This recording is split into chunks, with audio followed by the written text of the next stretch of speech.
大家好，歡迎嚟到我呢個頻道，我係你嘅主持人，香港人在紐約 @360 Elements。今日我哋要講嘅題目係好重要，但係成日呢個題目都有啲誤解嘅主題。其實 Gen Z 嘅心理界線係一啲咩呢？點解亦都重要呢？乜嘢為之係界線呢？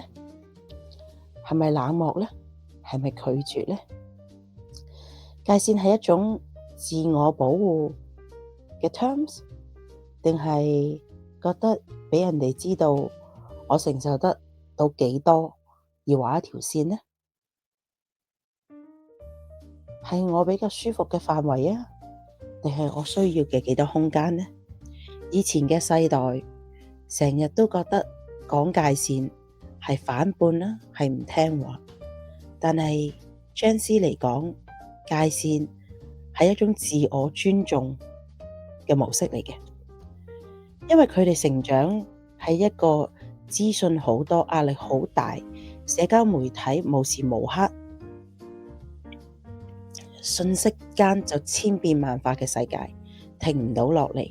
如果冇界線嘅話，佢覺得佢會被淘汰、掏空，俾人攞走晒啲時間，所以佢需要 set 一條界線。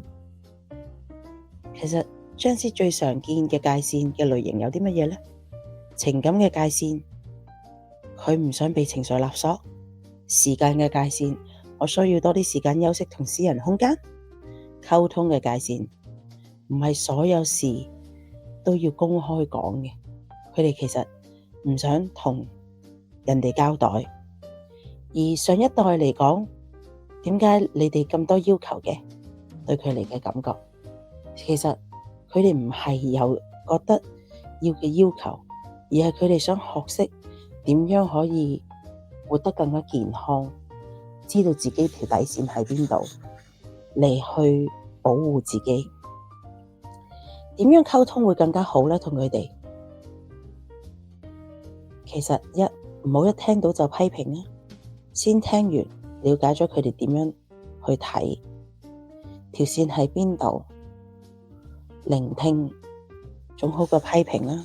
其實唔好講到佢哋呢一個年代啦，其實任何人都唔鍾意俾人批評嘅，係咪？同埋唔好用一啲好得罪或者咄咄逼人嘅方式啦。佢會係咪你唔孝順啊？你唔聽話啊？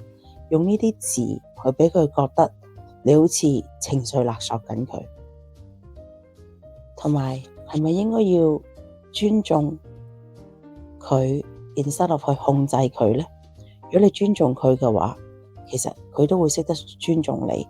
因為以前嚟講就係後生嘅尊重嘅老一輩，但係其實如果調翻轉去睇，如果佢哋唔識得去諗，你又不斷去鬥爭嘅都冇意思嘅。如果你先尊重咗佢，佢會更加尊重你嘅話，其實過程重要啊，定係個結果重要呢？記住，界線唔係距離，而係令到關係更加安全同埋更加近，而唔好變成一個距離感。